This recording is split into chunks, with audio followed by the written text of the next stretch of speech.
Power star कहे जाने वाले पवन सिंह जाके पहले आरके सिंह से सॉरी बोलते हैं, फिर जाके उपेंद्र कुशवाहा से सॉरी बोलते हैं और तब जाके अमित शाह उनसे मुलाकात करते हैं। ये बात हम नहीं बल्कि उनके छोटे भाई कहे जाने वाले खेसारी लाल यादव कह रहे हैं। पहले आरके सिंह जी को सॉरी जाके बोले, उसके बाद उपेंद्र कुशवाहा जी को सॉरी बोले। तो फिर अगर आप कहते हैं कि नहीं वो बड़े हमका पैर छूना चाहिए, तो चुनाव में कहा था, चुनाव में बड़े नहीं थे बच्चे। अब देखिए उसके बाद अमित शाह जी बोले, पहले सॉरी बोलवाए उसके बाद अमित शाह जी। आगे खेसारी लाल यादव कहते हैं कि हम थूक के चाटने वालों में से नहीं है।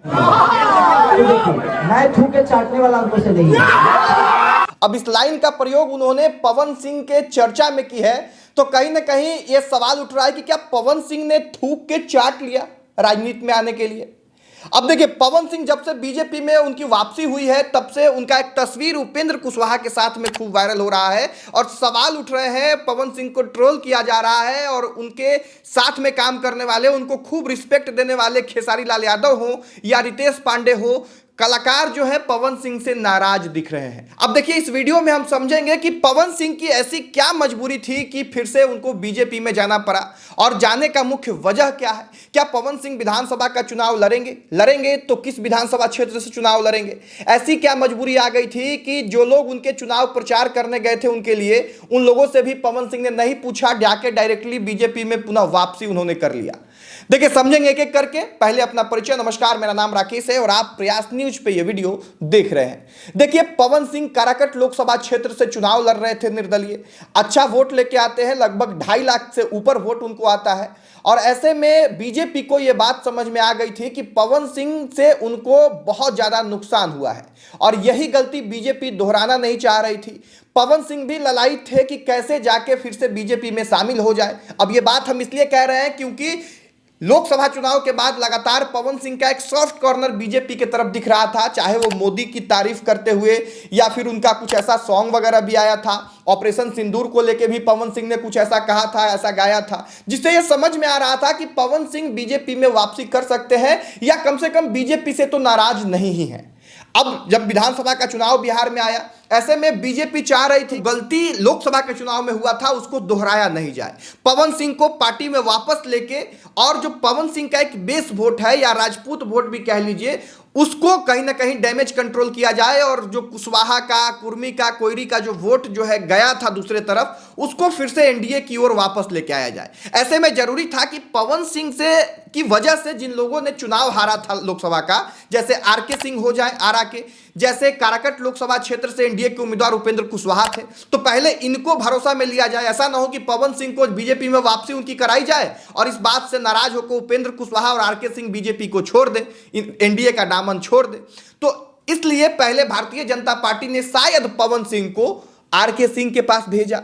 आरके सिंह के पास सब कुछ जब मैनेज हो गया तब यह शर्त शायद रखा गया कि आप जाइए और जाके उपेंद्र कुशवाहा जी से मिलिए।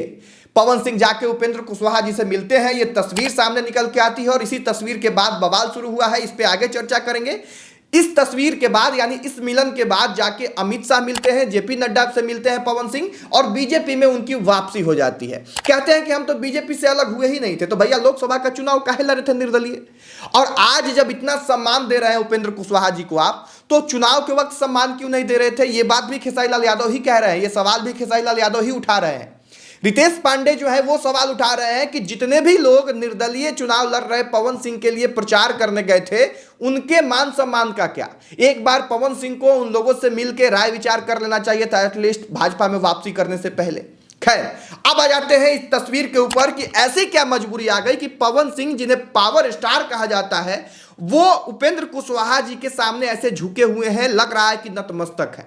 इस पे पवन सिंह को जैसे ही ट्रोल किया गया तो पवन सिंह एक सोशल मीडिया पे पोस्ट लिख के कहते हैं कि अपने से बड़े उपेंद्र कुशवाहा जी के को प्रणाम करके अगर आशीर्वाद ले लिया गया तो इसमें क्या गलत है। बिल्कुल कोई गलत नहीं है, लेकिन एक होता है बॉडी लैंग्वेज और इस बॉडी लैंग्वेज से यह समझ में आता है कि सामने वाला आदमी प्रणाम कर रहा है या सामने वाले के सामने नतमस्तक है। तो पवन सिंह जी, आप उपेंद्र कुशवाहा जी को प्रणाम नहीं कर रहे हैं, बल्कि आप उनके सामने नतमस्तक हैं और ये आपकी इस तस्वीर से साफ साफ पता चल रहा है। ऐसे झुक के कौन फोटो खिंचाता है भाई, ये कौन सा पोज है। आप हमेशा दिखते हैं स्वैग में, हमेशा दिखते हैं एटीट्यूड में, आप सेल्फ रिस्पेक्ट का खास ख्याल रखते हैं और इसी बात के लिए आपको जाना जाता है। आपका एक अलग स्वैग है, वो स्वैग अपने से बड़े लोगों के बीच में जाने पे वो स्वैग कहां चला जाता है। देखिए, मान सम्मान की बात अलग है, आप मान सम्मान तो किसी को दे रहे हैं, किसी को प्रणाम कर रहे हैं, किसी से आशीर्वाद ले रहे हैं, इसमें कोई गलत नहीं है, वो तो करना ही चाहिए। लेकिन बॉडी लैंग्वेज से समझ में आ जाता है कि आपके अंदर क्या है सामने वाले के लिए। आप सामने वाले के साथ जो है मिल रहे हैं तो किस थिंकिंग के साथ में मिल रहे हैं। तो ये वाला जो तस्वीर है, साफ साफ ये पता चल रहा है कि पवन सिंह नतमस्तक है, ऐसा सोशल मीडिया पे चर्चा है। बाकी आपको क्या लगता है वो भी कमेंट बॉक्स में लिखिएगा। अब आ जाते हैं कि पवन सिंह अगर चुनाव लड़ेंगे, भारतीय जनता पार्टी में वो वापसी किए हैं तो जरूर वो चुनाव लड़ेंगे, क्योंकि चुनाव के कुछ ही दिन शेष हैं और अभी पार्टी में जाने का मतलब ही यह है कि लोग चुनाव लड़े। तो पवन सिंह कहां से चुनाव लड़ेंगे? तो देखिए, पवन सिंह के बारे में चर्चा यह है कि वो आरा के ही किसी विधानसभा क्षेत्र से चुनाव लड़ेंगे और एक बरहरा विधानसभा की चर्चा भी हुई और वहां का समीकरण भी फिट बैठता है। अगर उपेंद्र कुशवाहा साथ दे दे पवन सिंह का तो कोयरी और कुशवाहा समाज का वोट पवन सिंह को मिल जाएगा। राजपूत समाज का वोट अच्छा खासा है, अभी भी वहां पे राजपूत समाज के ही विधायक हैं, बरहरा विधानसभा की हम बात कर रहे हैं। तो कहीं ना कहीं अगर एनडीए का वोट आ गया, कोयरी और कुशवाहा का वोट आ गया, तो बरहरा विधानसभा का चुनाव बहुत आसानी से पवन सिंह निकाल लेंगे और चर्चा यह है कि बरहरा विधानसभा से ही पवन सिंह चुनाव लड़ेंगे।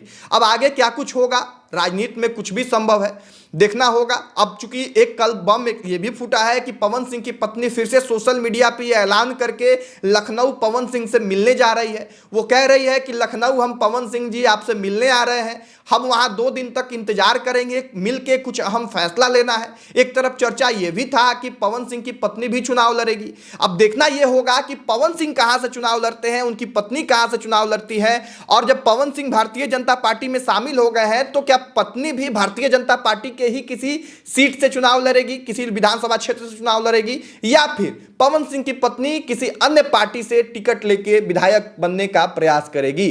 आपको क्या कुछ लगता है कमेंट बॉक्स में लिखिएगा। इस वीडियो को यहीं समाप्त करेंगे। यहां तक इस वीडियो को देखने के लिए बहुत धन्यवाद। जय हिंद।